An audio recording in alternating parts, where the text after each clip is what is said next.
Good morning, Ohio gozaimasu. It's Sunday, March 8th.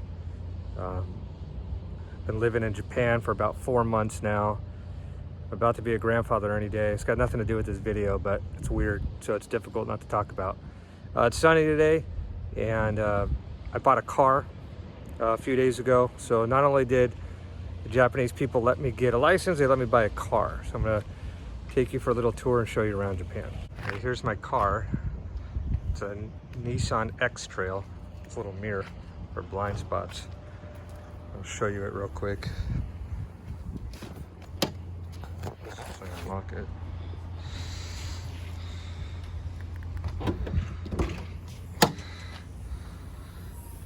It's my bag. Those are seat covers. It's not the actual seats. First thing my wife says is, "Oh, that's ugly." My friend thinks it looks cool.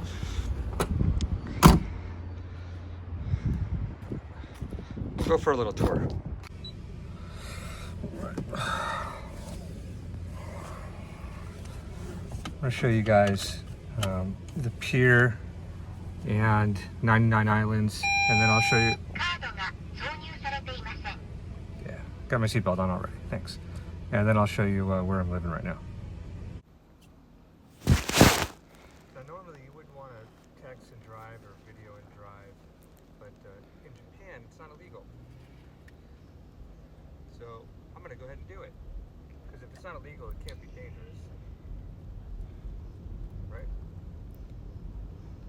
So this is just outside of the Shipyard, where I'm stationed right now, and the base is right next to that. So I'm on a shipyard as we're going through this construction portion, and now I can just drive back and forth to the base. Normally it's only about a 10-minute walk. And there's all these people driving on the wrong side of the road. I don't know what that's about.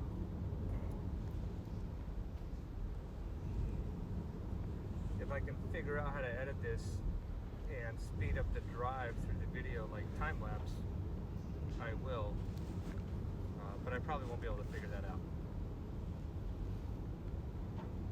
So this will be just as exciting as watching motorcycle crashes, except I don't plan on crashing.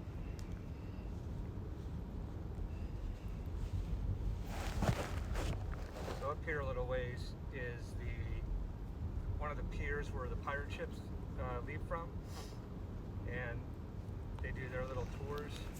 And here is 99 Islands.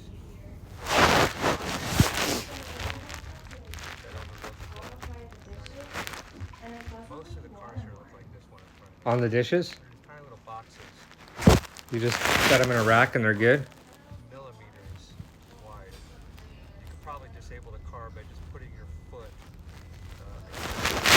pushing. Does hot water come out of that faucet at all at the sink? Or is it only cold? Stop the tire like a brake. And there's tunnels all over here too. So they can all get through all the hills and everything that are over here. And then of course everything's in Japanese. So you just have to kind of know your way around. Even my GPS talks to me in Japanese. So by the time I get back to the States, I should be fluent in right, left, home, all of that stuff that comes with GPS. Those are the things I'll know. I'll know how to say directions in Japanese.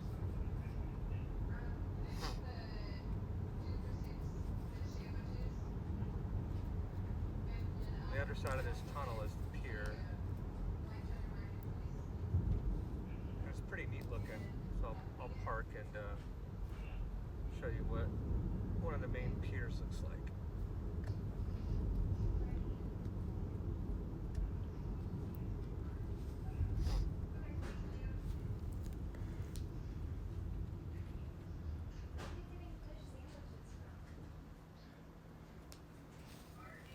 You're not supposed to make left turns on red, which doesn't make a whole lot of sense to me, because it would be the same thing as a right turn neon red in the States, but whatever.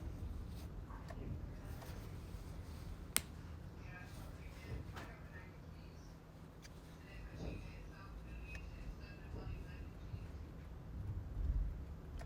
can see one of the pirate ships right over there.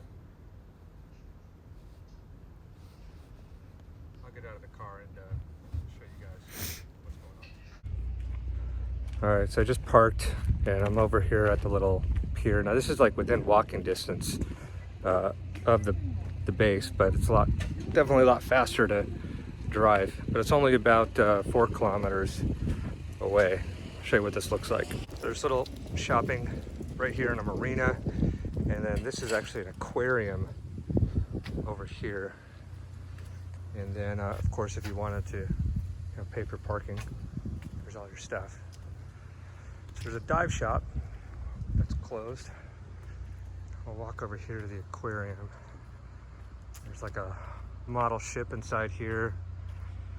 I haven't been in the aquarium yet, but I hear it's not bad. It's pretty decent. And then there's also a zoo that's right around the corner that I haven't been to either. But those will be on the list of things to check out and see.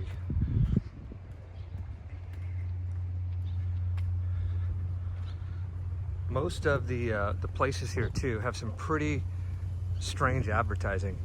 So like this place right in front of me is a burger shop, but that's the advertising for the burger shop. So you've got your Japanese hero. And that's normal. Like you'll go around to these food places and it looks like you're gonna step into some sort of, like adult comic porn type of thing. It's just food. So that's, I guess that's what they do. It's their thing. So here's a marina. And you can rent kayaks and you can rent boats. I haven't gone out on any of these because it's been so cold and raining. But you can go all around the islands. Camping in Japan isn't like the United States, where everybody here wants the actual rooms. So you can pretty much just go on any land and camp or pitch a tent. It doesn't cost any money. Nobody comes looking for you. There's no fire permits or camping fees. You just pretty much just find a spot and you can camp anywhere. No one says anything. So probably go up that mountain with all the monkeys and camp there at some point in the next couple of months too.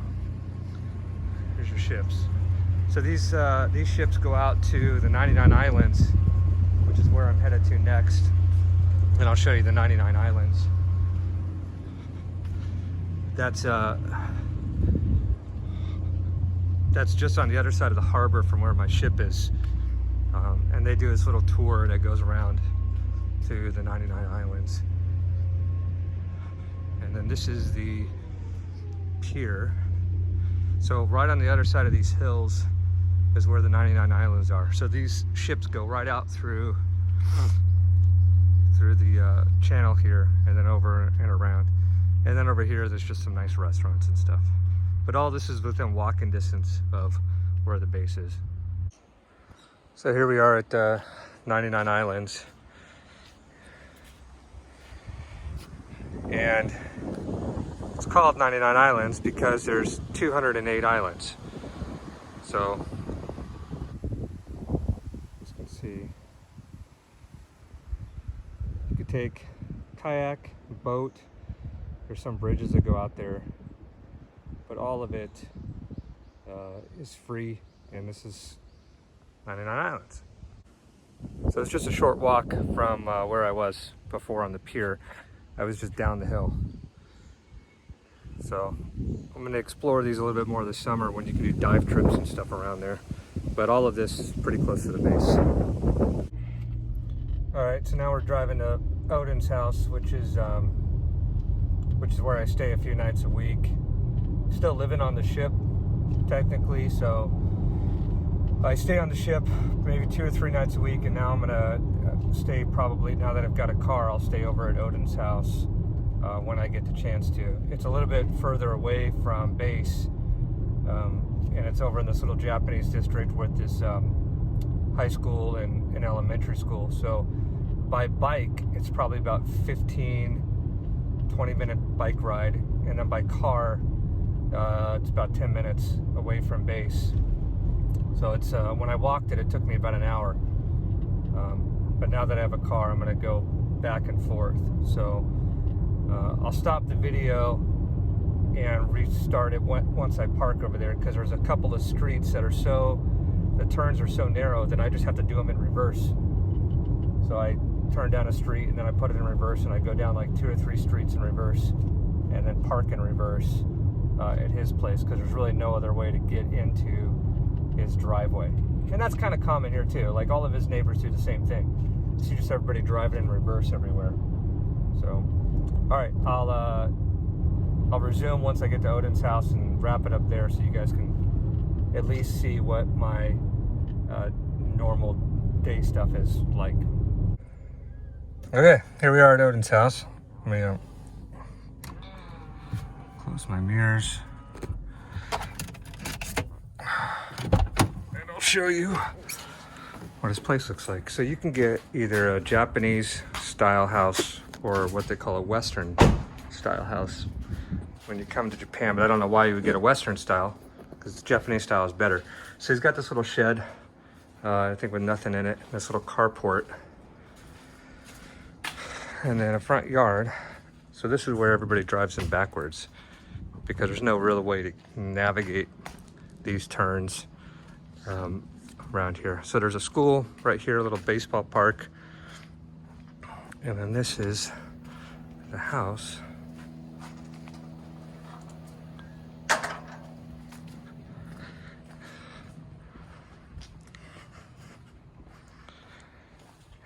Now the bedrooms are upstairs, but I stay in this little tatami room.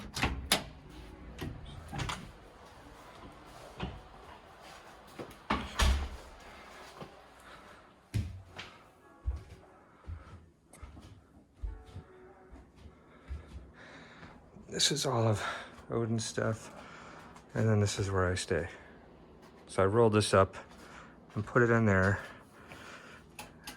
And that's the tatami room, and then out here is a sunroom.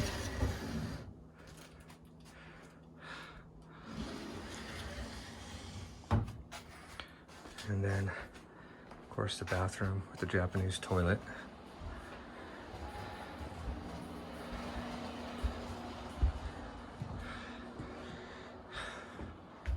Kitchen. And then shower. There's laundry, shower. Now, the only downside to Japanese houses is that all the door jambs are really small. In fact, duck.